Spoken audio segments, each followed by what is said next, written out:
Bienvenidos a todos y a todas a la asesoría virtual sobre la normatividad para la primera infancia. Daré en esta oportunidad a conocer las normas en materia de educación para esta población y también un contexto general de cómo fueron los antecedentes, de cómo fueron promulgadas estas normas.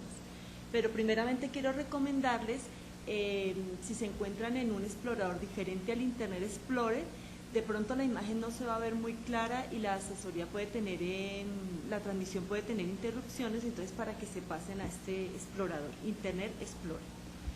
Bueno, en cuanto a los antecedentes normativos, en el año 1991 se expide, se promulga la Constitución Nacional, que es la que está actualmente rigiendo en nuestro país.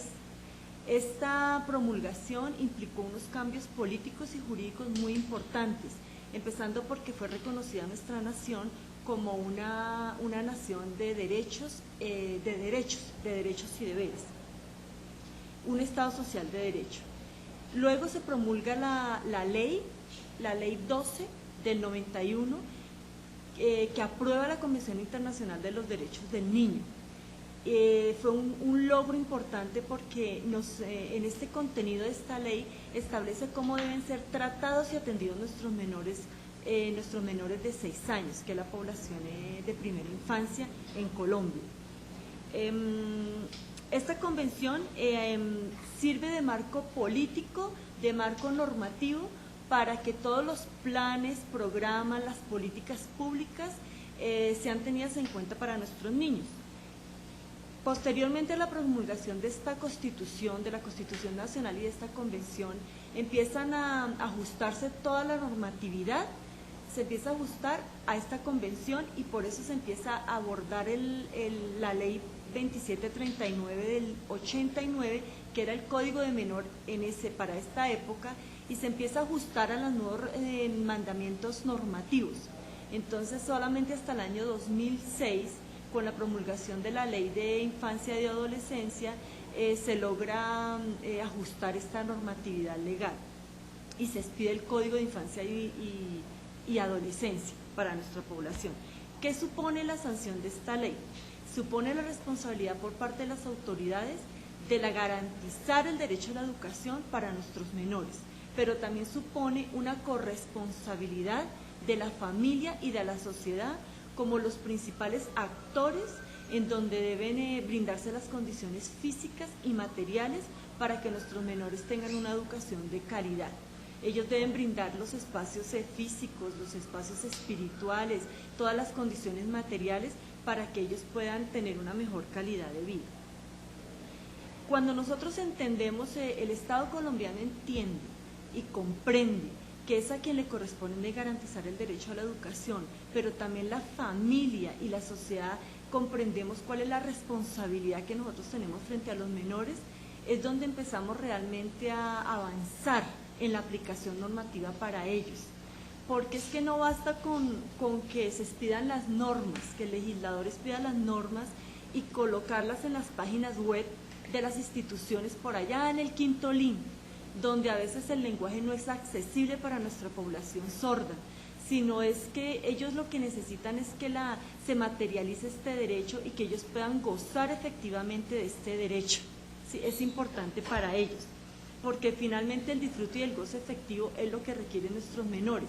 En ese momento es que ellos empiezan el transitar por un camino que realmente los reconoce como sujetos de derechos. Hace poco me compartía, alguien me compartía en una imagen de su Face, ¿sí? Y en esta imagen había un niño como de unos 5 años aproximadamente, y estaba hablando algo para que todos lo escucháramos y tenía como la mano así en la boca, como hablando duro, como gritando, y nos decía: no les crean, es una trampa, no crezcan, decía el niño. En un comienzo a mí me causó gracia, pero después me puse a reflexionar cuáles son las condiciones que nosotros estamos brindándole a nuestros menores para que ellos tengan un presente y un futuro mejor. Recordemos que el futuro que nuestros menores se merecen es un futuro de dignidad, un presente y futuro donde tengan unas condiciones físicas dignas, íntegras, y ellos puedan ser felices. Y recordemos que la Constitución Nacional establece, señala en sus artículos que la dignidad no solamente es un valor, no solamente es un derecho, sino que también es un principio constitucional que debe ser reconocido para nuestros menores. No podemos ilusionarnos y desconocer que solamente la norma por sí sola es la que va a crear los cambios culturales profundos que nuestros menores necesitan para que ellos sean tenidos en cuenta en las decisiones que les afectan su vida, sino que se necesita en el escenario de lo público y lo privado una articulación intersectorial, donde participen no solamente las instituciones del Estado, las entidades no gubernamentales, la academia, los organismos de cooperación internacional, entre muchas otras entidades, para que sean la conjunción de las actividades que todos desarrollamos, que se puedan llevar a cabo el desarrollo integral de estos menores. La legislación colombiana que trata el derecho a la educación de las personas con discapacidad ha venido asumiendo una concepción de educación inclusiva dentro del sistema educativo. Con esto busca superar la discriminación de tener a nuestros menores en instituciones segregadas. Cuando nosotros leemos las normas constitucionales, las normas legales, podemos evidenciar que el derecho a la educación está ampliamente reconocido en la Constitución, en la Ley General de Educación, en la Ley de Infancia y en los ordenamientos legales. ¿Y qué implica que esta normatividad sea sancionada y que sea dada a conocer a todos? Implica que puede ser exigida, tanto nacional como internacionalmente, en nuestros ámbitos jurisdiccionales. Pero nosotros debemos entender que cuando la Constitución Nacional reconoce el derecho a la educación, nosotros podemos exigirlo y no tenemos que mendigarlo. No es algo que tenemos que rogar para que nos lo den, para que nos lo reconozcan, sino es algo que la población sorda tiene derecho a que se le reconozca y puede exigir la materialización de este derecho. No solamente exigirlo, sino que hay una obligación por parte del Estado para garantizar el derecho a la educación. ¿En qué consiste esta obligatoriedad? La obligatoriedad es, primeramente, tiene que haber un acceso, ¿sí? Que la educación sea accesible. ¿Y qué implica la educación accesible? No basta con crear instituciones del Estado. Las instituciones del Estado, como todos sabemos, en instituciones educativas son gratuitas, pero no basta solamente con crear instituciones, establecimientos educativos, sino que también debe brindársele las condiciones a la población sorda para que accedan a estos establecimientos. Deben tenerse en cuenta condiciones económicas, condiciones geográficas, condiciones sociales que le permitan efectivamente poder ingresar al sistema educativo. Y por otra parte, existe una obligación de regular. ¿Qué se regula? Todo lo que tiene que ver con el sistema educativo. Se regulan los programas curriculares, se regulan la administración de los recursos tecnológicos, humanos, administrativos, los materiales de apoyo, todo lo que necesitan los menores, a través de procesos articulados que permitan cumplir con los objetivos de la educación. Por otro lado, se puede exigir y también se debe proteger, se debe exigir la protección de este derecho. Veamos cómo es que el Estado protege el derecho a la educación de la población sorda. Hay reconocimiento, entonces veamos cómo es.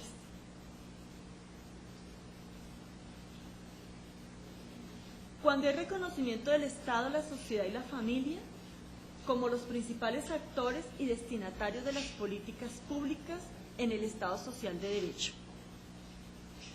Cuando hay una protección y un reconocimiento, cuando la Constitución política consagra derechos y deberes y prohibiciones en cabeza del Estado, del legislador, del núcleo familiar y de la sociedad para la protección y garantía de estos derechos.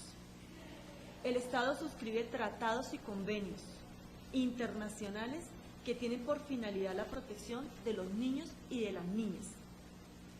en ejercicio de la función legislativa, cuando el Congreso expide normas que protegen a los niños y a las niñas. Cuando la Corte Constitucional, desde las funciones establecidas en la parte orgánica de la Constitución, ejerce la guarda de la integridad y supremacía constitucional, interpretando los textos legales y armonizándolos con las disposiciones de la Constitución, para garantizar, proteger y hacer efectivos los derechos de los menores. La protección a los niños en el ámbito constitucional se materializa en las decisiones de la Corte Constitucional, que hacen referencia a su derecho a la educación como derecho fundamental, lo cual implica el deber del Estado de promover y velar por la educación de calidad y que los menores accedan a ella. También se protege el derecho a la educación de la población sorda de los menores en la primera infancia, cuando se promueve la participación de los niños y niñas menores de 6 años en la toma de decisiones que afectan sus vidas en los espacios de desarrollo social, familiar e institucional. Cuando se garantiza la restitución de los derechos que han sido vulnerados, haciendo efectivos los mecanismos de participación ciudadana. Cuando se promueven los derechos de los niños y niñas y se hace uso de los mecanismos de participación ciudadana como medidas de restablecimiento. Entonces, veamos solamente a manera de enunciado cuáles son los mecanismos de participación ciudadana con lo que nosotros contamos como ciudadanos colombianos y como nosotros siendo mayores que representamos a la población de primera infancia, cuáles son los mecanismos que si sabiéndolos utilizar y utilizándolos, conociendo que estos existen, nosotros podemos mejorar el derecho a la educación de nuestra población. Solamente a manera de enunciado porque no es el tema de la asesoría. Entonces, mecanismos ciudadanos son la participación en la toma de decisiones a través del voto, la iniciativa legislativa, el plebiscito, el referendo, la consulta popular, el cabildo abierto y la revocatoria del mandato. Como protección ciudadana, acción de tutela. La acción de tutela es el mecanismo que nosotros tenemos para poder exigir el derecho a la educación de nuestros menores, como padres, como sociedad y como instituciones del Estado. Acciones populares y de grupo, el derecho de petición, la acción de cumplimiento y de participación para la vigilancia y control, audiencias públicas, ejercicio de control social de la administración y veeduría ciudadana. Bueno.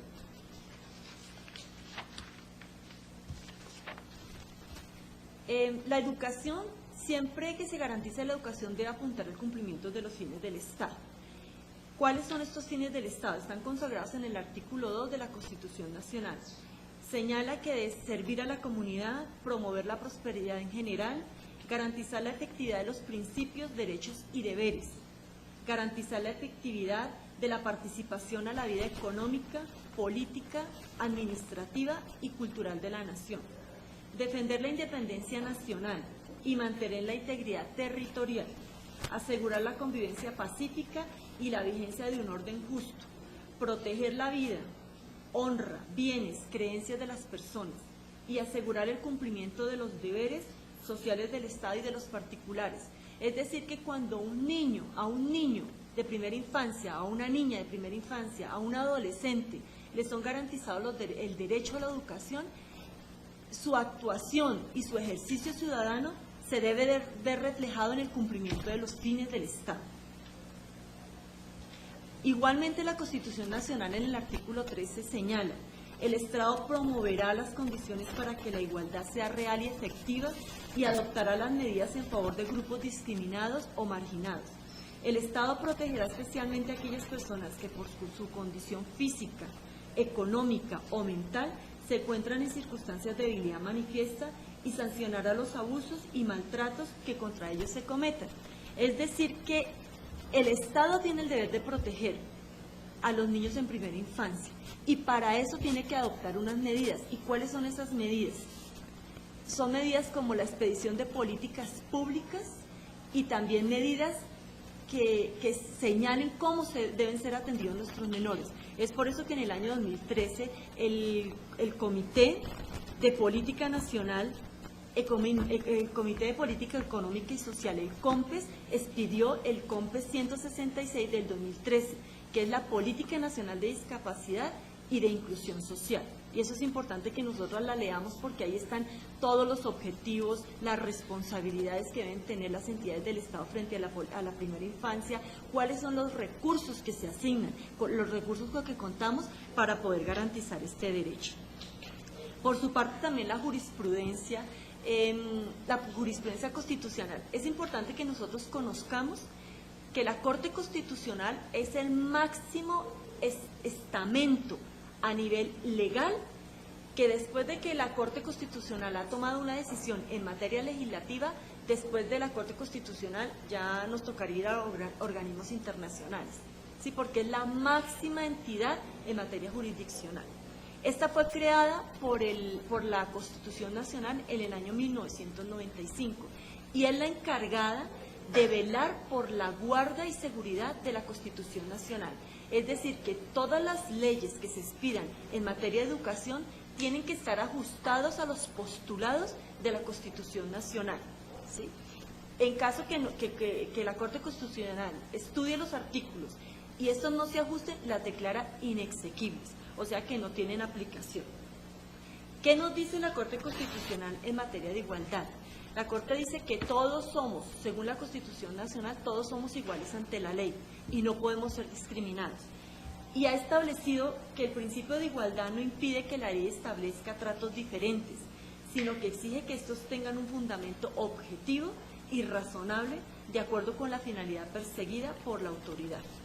El principio de igualdad lo que exige es que se dispense el mismo tratamiento para las personas que se encuentran cobijadas bajo una misma hipótesis y una diferente regulación respecto de aquellas que presentan características diversas.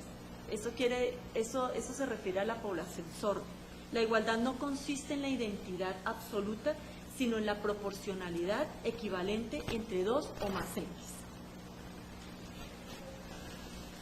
O sea, es claro que la Corte Constitucional señala que todos somos iguales ante la ley, pero la pregunta que nosotros nos debemos hacer y lo que debemos de reflexionar es si realmente todos somos iguales ante las personas encargadas de aplicar la ley, porque según la Constitución deberíamos ser. La Corte Constitucional hace un análisis de todos los criterios que deben ser tenidos en cuenta cuando se expide una ley, pero también cuando se aplica la ley en beneficio de la población sorda y en beneficio de la discapacidad en general. Y para lo cual se debe tener en cuenta 5 criterios. Cuando nosotros leemos las normas y cuando se está garantizando y nosotros observamos que nuestros menores están disfrutando de ese derecho a la educación, debemos alcanzar a visualizar y observar en la promulgación de las normas y en la ejecución estos 5 criterios. Porque de no darse aplicación a estos 5 criterios, quiere decir que entonces se está haciendo una discriminación en la aplicación y en el ejercicio del derecho a la educación de nuestros menores. Entonces estos criterios son, primero, que las personas se encuentren efectivamente en distinta situación de hecho. Segundo, que el trato distinto que se le otorga tenga una finalidad, o sea, no es capricho de los legislativos, no es capricho de las instituciones educativas, no es capricho de los padres aplicar el derecho a la educación, sino tiene que ser de acuerdo que persiga una finalidad y siempre es el bienestar integral de nuestros menores. En tercer lugar, que dicha finalidad sea razonable, vale decir admisible desde la perspectiva de los valores y principios constitucionales.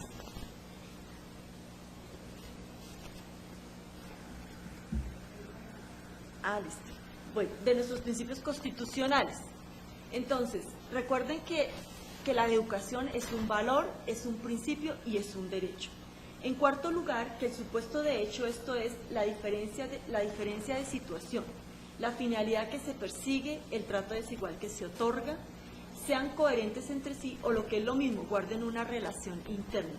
Y por último lugar y quinto lugar, que esa racionalidad sea proporcional, de suerte que la consecuencia jurídica que constituye el trato diferente no guarde una absoluta desproporción con las circunstancias de hecho y la finalidad que lo justifica.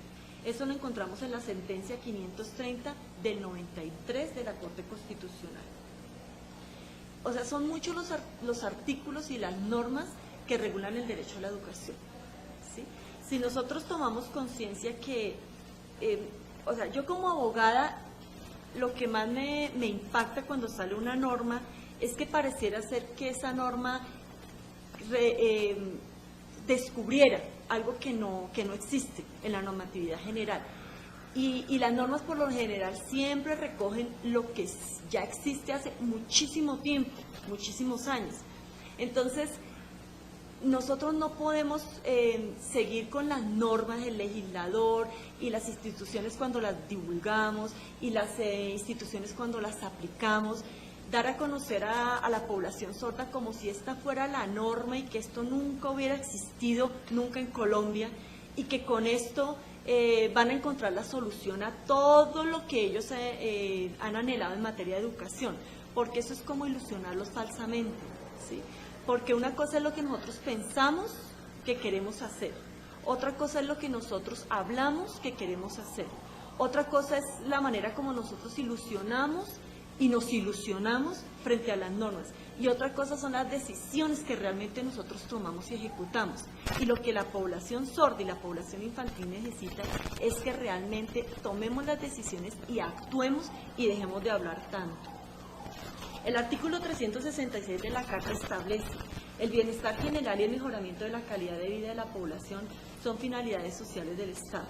Será objetivo fundamental de su actividad la solución de las necesidades insatisfechas de salud, de educación, de saneamiento ambiental y de agua potable. Para tales efectos, en los planes, presupuestos de la Nación y de las entidades territoriales, el gasto público social tendrá prioridad sobre cualquier asignación. Entonces ahí vemos que la Constitución sí tiene en cuenta todos los aspectos, ¿sí?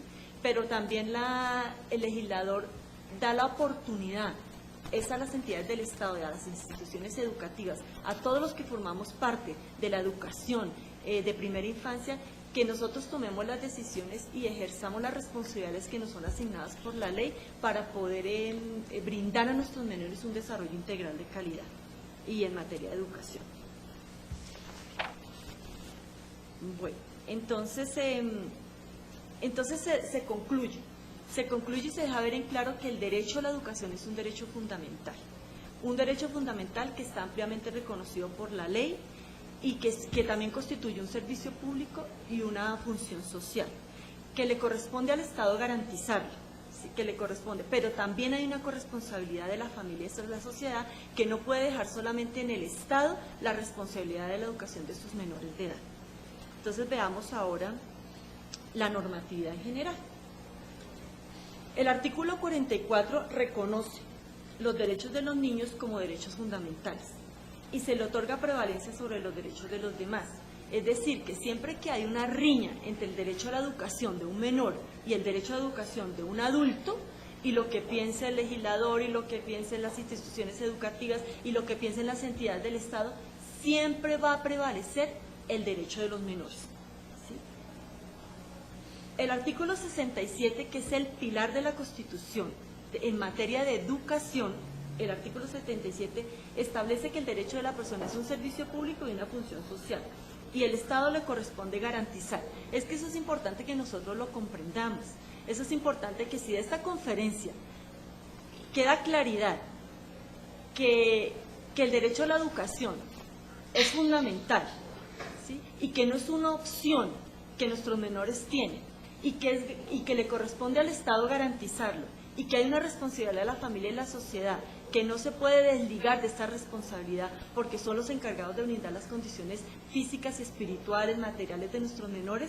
Nosotros ya podemos comprender que debe ser garantizado, o sea, que no es algo que nosotros tengamos opción de decir será que sí, será que no, eso nunca va a suceder, sino que debe ser garantizado. Lo que pasa es que nosotros no hemos utilizado los mecanismos que la ley nos da para poder exigir ese derecho a la educación, ¿sí?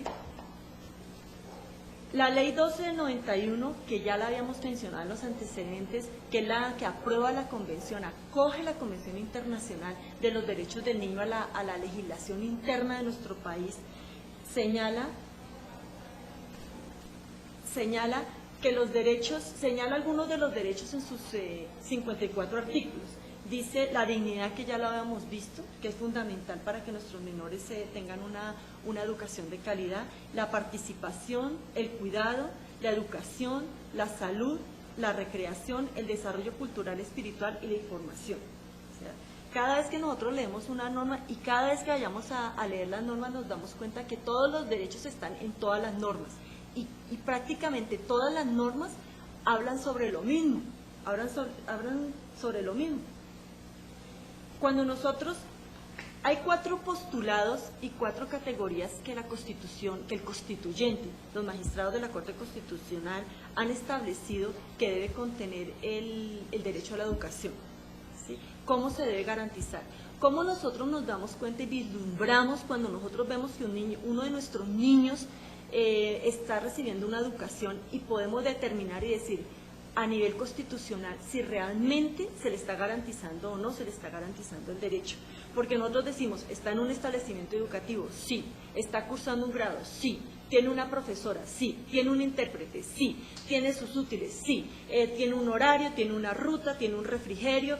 Y todo esto lo brinda de manera gratuita al Estado. Entonces uno dice, sí. Y entonces ellos presentan las pruebas y uno dice, no, pero estas pruebas no salieron con la calidad que era. Entonces, ¿en dónde está el punto álgido? Entonces, ¿cómo sabemos nosotros a nivel constitucional, cuando nosotros vamos a exigir un derecho, cuando nosotros vamos a acudir a una institución educativa, cuando vamos a acudir a la jurisdicción legal, cómo nosotros sabemos si se está garantizando o no un derecho? Entonces, la Corte Constitucional, ¿qué ha establecido?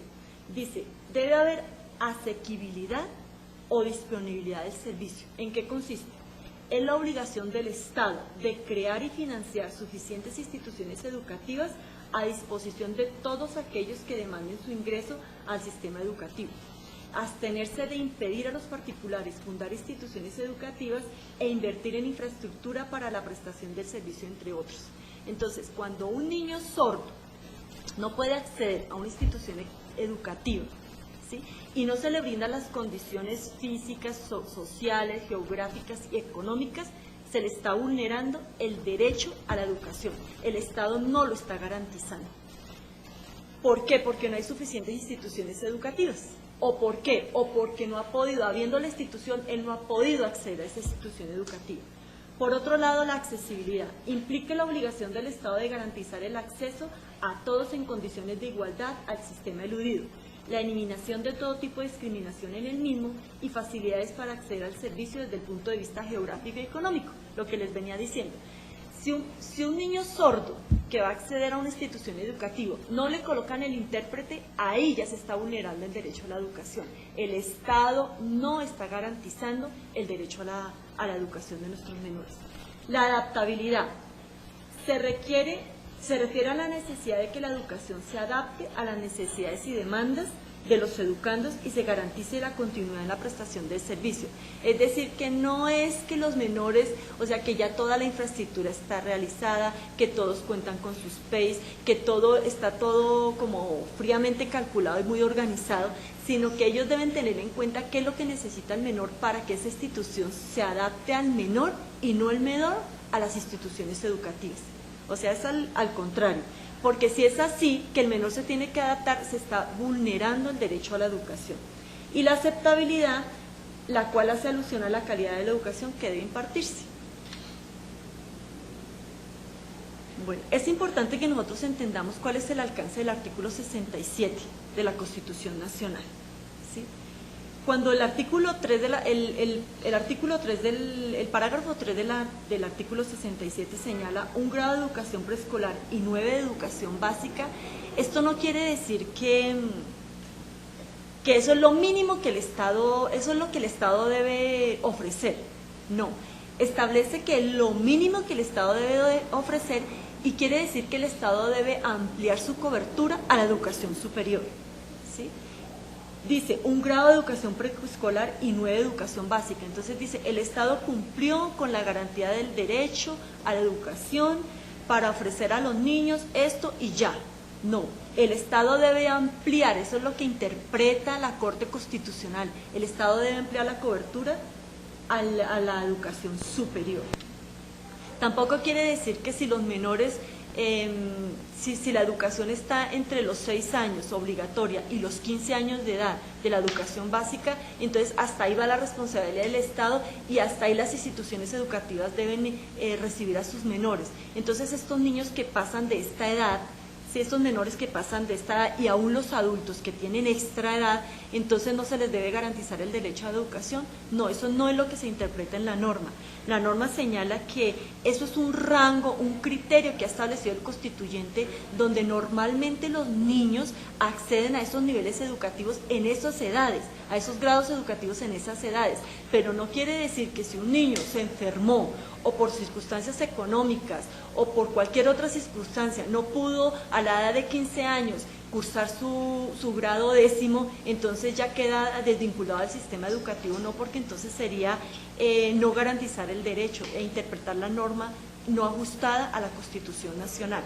A los niños se les deben brindar las condiciones y los establecimientos tienen la libertad de organizar sus programas, sus PEIs, cómo sería la mejor manera de vincular a estos niños que están en esta edad para brindarles una educación de calidad, pero no pueden quedar en ningún momento por fuera del sistema educativo.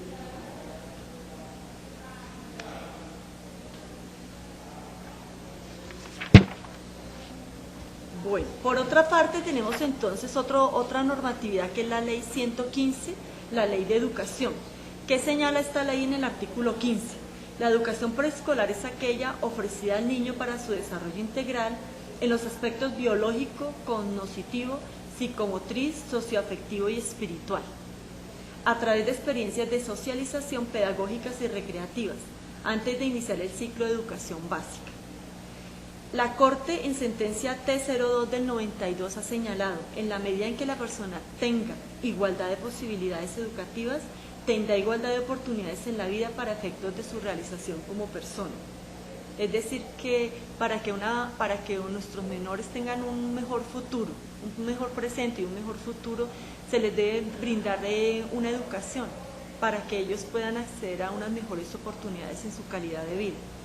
Por otra parte, el decreto 1860 del 94, que reglamenta la ley 115 del 94, define los lineamientos precisos sobre el currículo, el plan de estudios y la autonomía para que cada institución los organice y los estructure teniendo en cuenta su entorno organización de nivel preescolar en 3 grados, de los cuales 2 son previos a la escolarización y el otro de carácter obligatorio.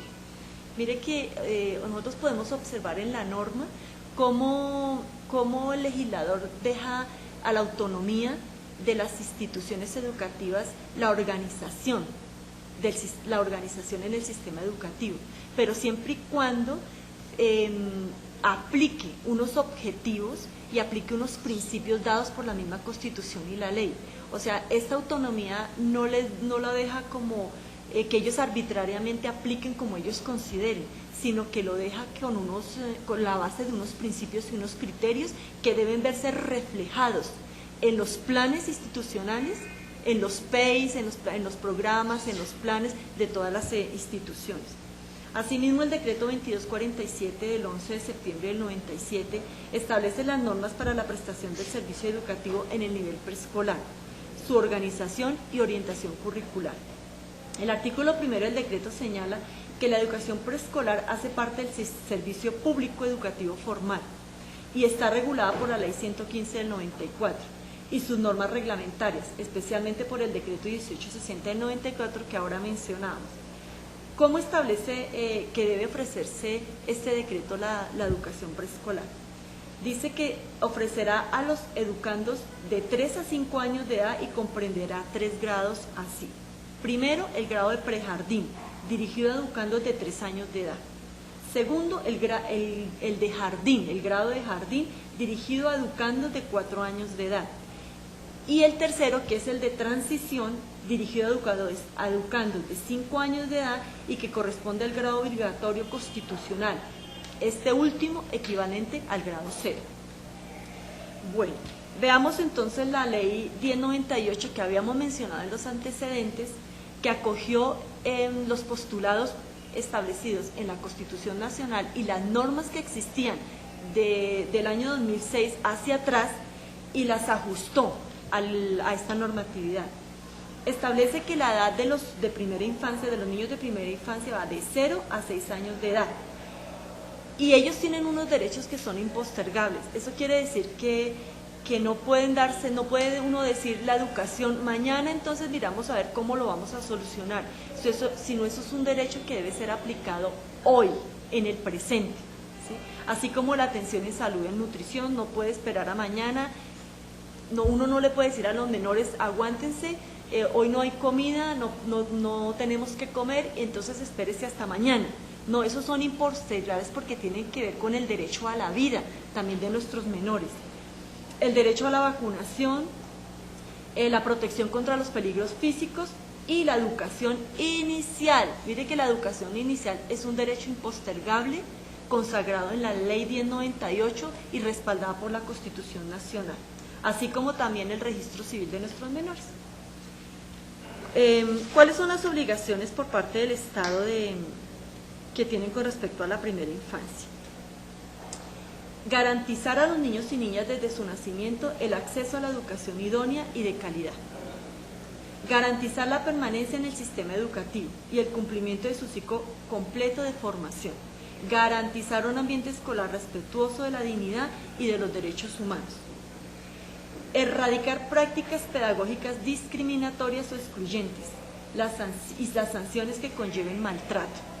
Atender necesidades educativas específicas a niños, niñas y adolescentes con discapacidad, con capacidades excepcionales y en situaciones de emergencia. Garantizar la educación, diseñar y aplicar estrategias de prevención y control de deserción.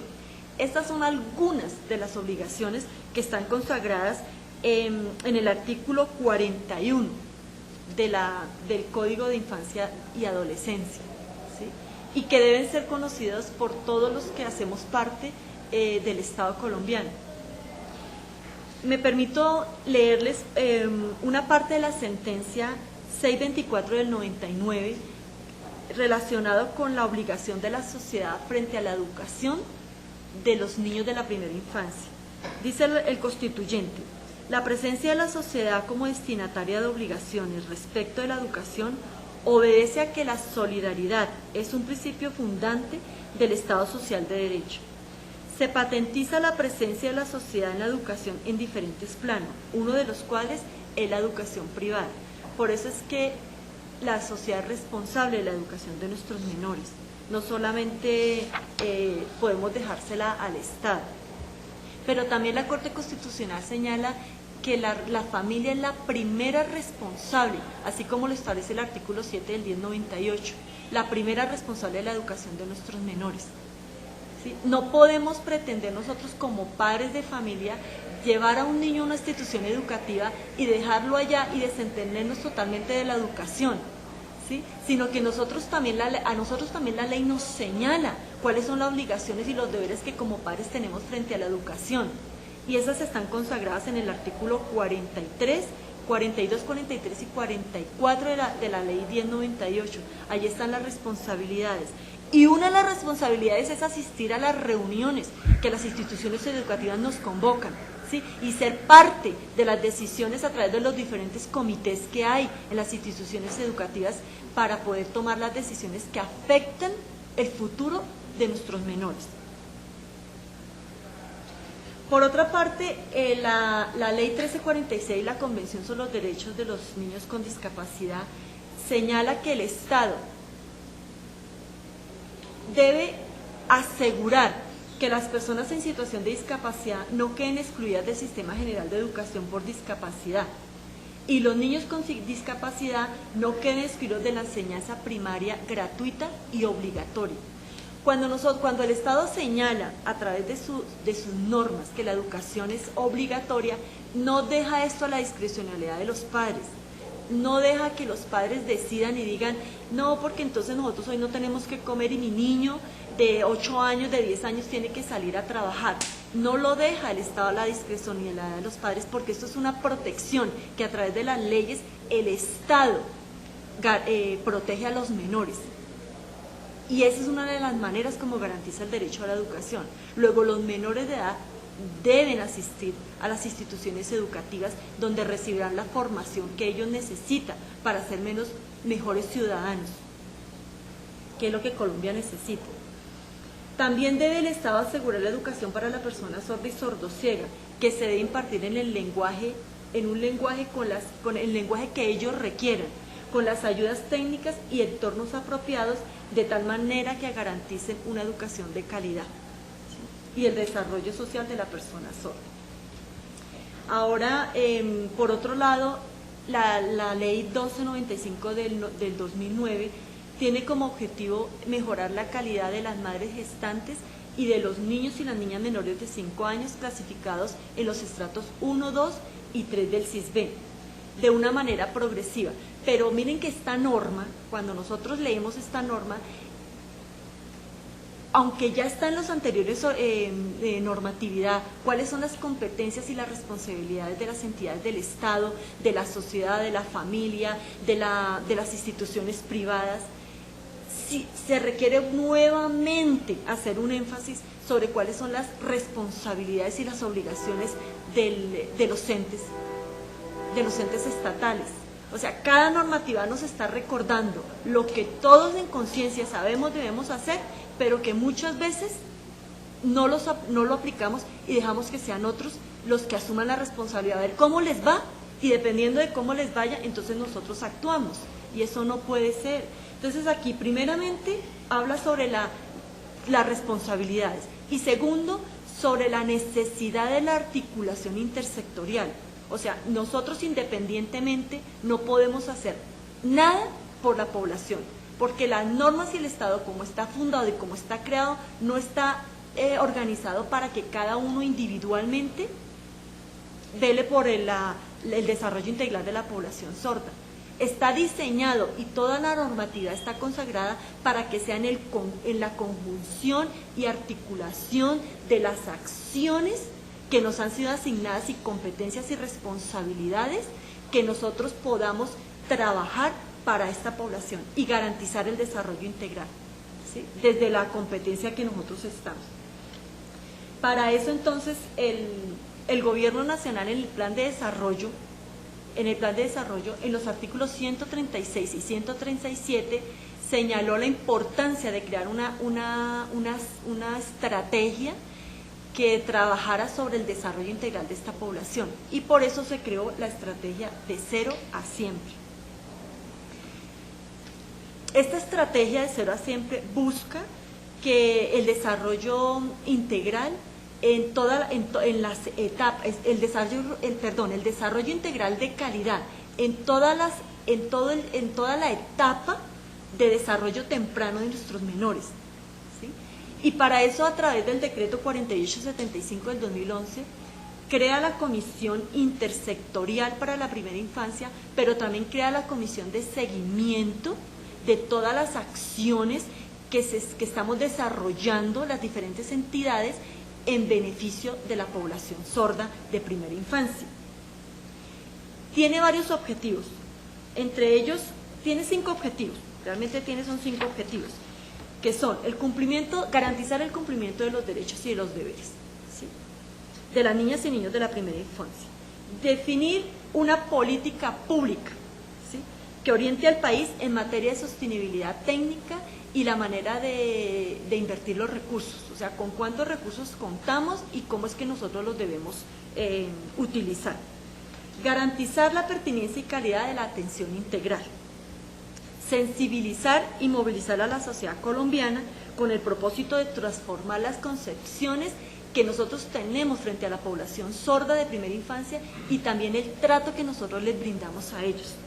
Y hacer visible y fortalecer a la familia como la primera responsable del desarrollo integral de los menores de la primera infancia. ¿Cuáles son los elementos que nos ofrece esta estrategia? Los elementos de la estrategia son 3. La concepción de la niña y el niño y sus derechos. Entonces, nosotros cada vez que hablamos de la estrategia de cero a siempre, no hablamos de derechos, sino hablamos de realizaciones. Ese es el término que adoptó la estrategia de cero a siempre. ¿Y cuáles son esas realizaciones? son derechos que el menor necesita y que no pueden ser negociables y que son los mínimos derechos que él debe tener para contar con un buen desarrollo integral, que son reconocer que los derechos de los menores son universales, son indivisibles. No podemos decir vamos a reconocer este derecho y después lo trabajamos porque en este momento no tenemos los recursos o no tenemos el personal. No, los derechos de los menores son indivisibles porque si no, no prosperan, no apuntarían al cumplimiento del objetivo que pretende la educación. Son independientes, son irreversibles, son progresivos, son exigibles y son irrenunciables. Por eso les decía sobre la educación de la obligatoriedad y les decía a los papitos que eso no es una opción que tienen los padres de decidir si mi hijo estudia o no estudia, o como para qué le va a servir el estudio. Sí, esos son irrenunciables, ellos tienen el derecho y el Estado los protege para que sea garantizado. Esta atención también tiene como estrategia que sea a nivel territorial, que no solamente que esta estrategia aborde todo el territorio nacional, ¿sí? Que todos los programas, los planes, los proyectos, las políticas públicas, sea tenida en cuenta esta estrategia dentro de su contexto, ¿sí? Que sean disponibles, accesibles, de calidad, incluyente y sostenible. Eso se está esperando que sea la atención educativa. Y la gestión que sea centrada en la persona y su contexto, con un enfoque basado en derechos, coordinada, unificada e intersectorial y corresponsable y concurrente. Lo que ya habíamos hablado, que la responsabilidad no solamente es de uno, sino es del conjunto, de todos los sectores, articuladamente y en su conjunción. Por otra parte, la Ley 1618 del 2013, por medio de la cual se establecen las disposiciones para garantizar el pleno ejercicio de los derechos de las personas con discapacidad, señala en su objeto. ¿Cuál es el objeto? Garantizar y asegurar el ejercicio efectivo de los derechos de las personas con discapacidad, mediante la adopción de medidas de inclusión, acción afirmativa y ajustes razonables, buscando eliminar toda forma de discriminación. Esto es concordante con la Convención y asigna unas responsabilidades. En materia de educación, ¿qué corresponde al sector? Educación, a todos los que hacemos parte del sector educativo. ¿Qué nos corresponde? ¿Qué fue la tarea, la responsabilidad, el compromiso, la labor que nos fue asignado por la ley? El sector educativo debe definir una política educativa inclusiva de discapacidad. Debe reglamentar el esquema de atención educativa de la población con necesidades educativas especiales, fomentando el acceso y la permanencia educativa con calidad, bajo un enfoque basado en la inclusión del servicio educativo, para lo cual considero importante se deben definir los criterios de calidad. ¿Cuáles son los criterios de calidad que debe contar la población sorda para poder saber que realmente cuando uno los identifique tiene una educación de calidad? Estrategias pedagógicas para promover una cultura de respeto a la diversidad. Definir el concepto de acceso y permanencia educativa con calidad y los lineamientos en el marco de la inclusión de todos los ciclos educativos. Acompañamiento a las entidades territoriales certificadas para la implementación de estrategias de acceso y permanencia y su seguimiento. Desarrollar programas a la primera infancia, procesos de detección, intervención y apoyos pedagógicos. Asegurar en todos los niveles educativos que las pruebas y exámenes para evaluar y medir la calidad y cobertura sean accesibles. Y programas de alfabetización para jóvenes sordos con nuestra edad y adultos sordos, recomendando los referentes que deben contener los currículos. Eso es lo que corresponde al sector educativo, todos los que hacemos parte del sector educativo. ¿Cuáles son las competencias, responsabilidades, deberes, funciones, actividades que le fueron asignadas a los entes territoriales y a los establecimientos educativos?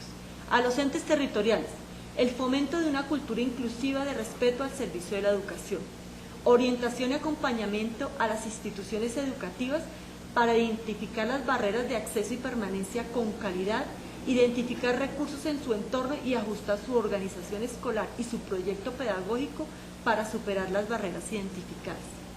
Garantizar el personal docente y su formación y capacitación, promover la investigación y el desarrollo, la disponibilidad y uso de ayudas técnicas y apoyos pedagógicos, como son intérpretes, guías intérpretes, modelos lingüísticos, personal de apoyo en el aula y en la institución. ¿Y qué le corresponde a los establecimientos educativos? Identificar los niños y niñas susceptibles de atención integral, identificar barreras de acceso y permanencia y el derecho a la educación con calidad, ajustar planes de mejoramiento institucional para la inclusión, seguimiento a la permanencia educativa de estudiantes, reportar al MEN información sobre la atención educativa, implementar acciones de prevención sobre exclusión o discriminación, promover la disponibilidad y uso de ayudas técnicas y apoyos pedagógicos, propender por el personal idóneo y suficiente formado y capacitado, promover la investigación, disponibilidad y uso de nuevas tecnologías y adaptar currículos y prácticas pedagógicas para incluir a las personas con discapacidad.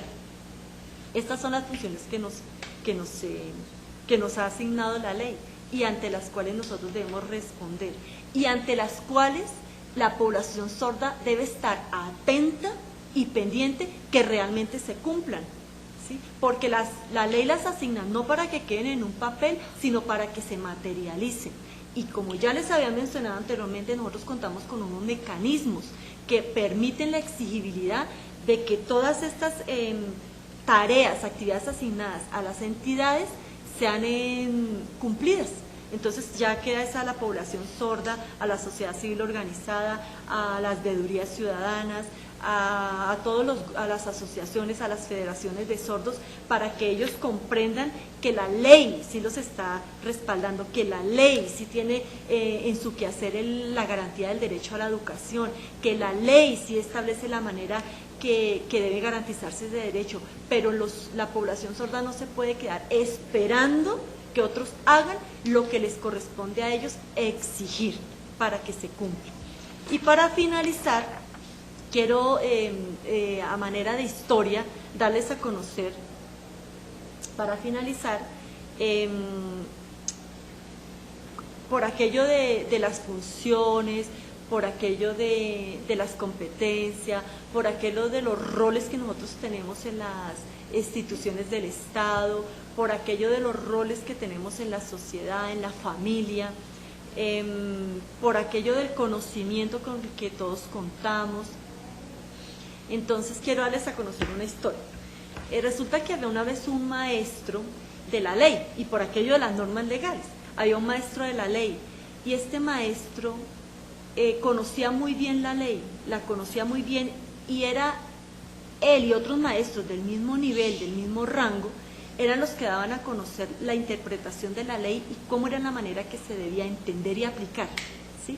O sea, siempre que las demás personas querían aplicar la ley, debían consultarle a él, porque él era el que estaba reconocido por la sociedad, por el Estado, en materia de interpretación de la ley, ¿sí? Y resulta que a esa ciudad, a ese país o a esa ciudad llegó otro maestro, y este empezó a adquirir con el tiempo mucha fama, y toda la gente hablaba de él y mencionaba a este maestro y decían, pero es que ¿quién será? Y muchos querían conocerlo porque estaba como dándole un enfoque a la ley de una manera que ellos no estaban acostumbrados y que no era usual que se aplicara la ley. Sin embargo, la ley lo decía, y la ley él la aplicaba conforme lo que estaba estipulado, no se salía del margen de la ley. Entonces este maestro pudo acceder a ese otro maestro y le dijo, maestro, yo quiero saber, pero lo quería era probar, ¿sí? Porque ustedes saben que a veces el conocimiento trae como esas competencias y esos roces y esas peleas de poder y de que yo sé más que el otro. Entonces quería era probarlo, realmente no tenía como la intención de conocer a profundidad para de pronto tener una alternativa de cambiar el enfoque e interpretación que le está dando a la ley, porque usualmente los seres humanos pues a veces queremos siempre salirnos con la de nosotros. Y entonces le preguntó, maestro, dime qué tengo yo que hacer para poder aplicar bien la ley y que cuando se aplique nuestra vida sea mejor. Entonces él le dijo, ¿qué dice la ley? Le dijo yo, ¿cuál es el pilar de la ley? ¿Cierto? ¿Cuál es el fundamento de la ley? ¿Qué es lo que dice la ley que sobre el cual se debe sustentar y de ahí en adelante aplicarla. Y le dijo, pues la ley dice, amarás al Señor tu Dios con todo tu corazón, con toda tu mente y con todas tus fuerzas, y amarás al prójimo como a ti mismo. Entonces le dijo, y si usted hace eso, le dijo él, le contestó el maestro y le dijo, muy bien, usted lo dijo, tiene muy buen conocimiento de la ley, realmente está bien enfocado, tiene muy claro cuál es el pilar, entonces aplíquelo y va a poder tener la vida que tiene. O sea, es cuestión de decisión y de aplicar. Pero entonces él como que no le gustó mucho la respuesta que le dio. Y entonces dijo, para justificarse, y dijo, como que a veces uno siente que el otro ganó. Entonces dijo, entonces, ¿y quién es el prójimo? Le dijo. Entonces le dijo, pues le voy a dar un ejemplo. Resulta que una vez fue un hombre a comprar. Y cuando salió de comprar, entonces iba por el camino y en ese camino lo asaltaron y le dieron una mano, lo dejaron en el piso, todo golpeado, todo ensangrentado, no se podía, mejor dicho, casi muerto, lo dejaron en el piso. Entonces pasaron 3 hombres y lo miraron. Primero pasó uno. Este hombre ocupaba un lugar muy importante en la sociedad, tenía asignadas unas funciones de muy alto nivel jerárquico. Y este hombre lo miró y lo empezó a rodear y empezó a pensar y dijo, no, sí, pobrecito, pero es que yo por el nivel jerárquico que tengo, por las funciones que me han sido asignadas, por el estatus que yo tengo, yo no podría ayudarlo. No, eso está muy ensangrentado y me unto. Eso está muy mal y después me achacan este herido. No, yo no lo puedo hacer.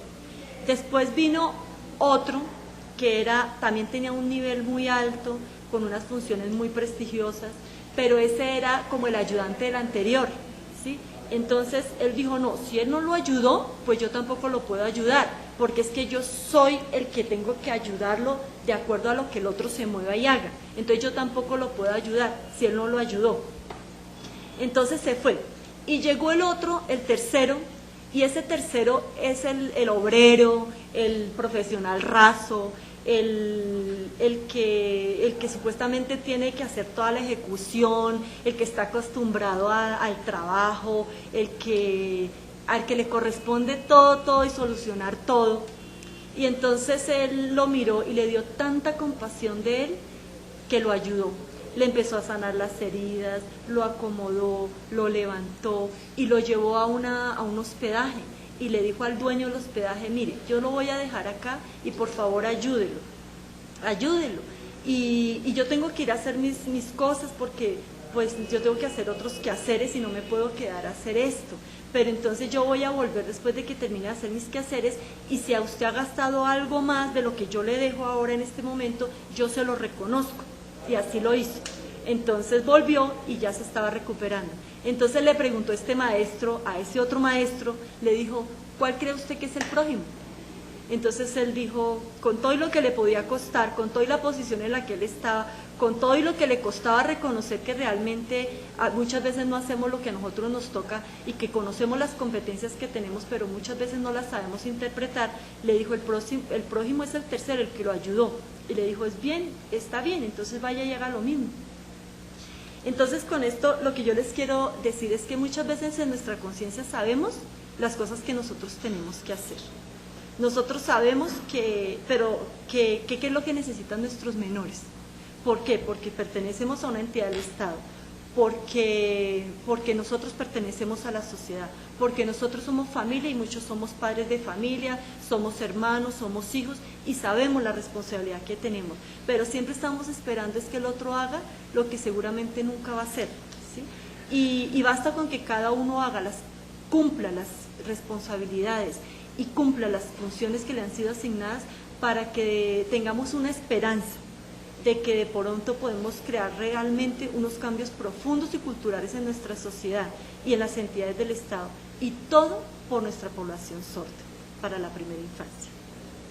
Entonces esta era la información que quería darles a conocer y también invitarlos a que nos contacten al correo contáctenos@insor.go.co. ¿sí? El INSOR ha elaborado una serie de documentos normativos donde pueden acceder a ellos a través de este contacto y solicitar la información que requieren para poder tenerlos, que les llegue a sus correos o qué costos son los que tienen. Ahí se consignan toda la normatividad, no solamente en materia de educación, sino en materia de todos los derechos que la población sorda necesita, de una manera sencilla, analizados concretamente lo que nosotros necesitamos con respecto a esta población, y ustedes pueden acceder a ellos.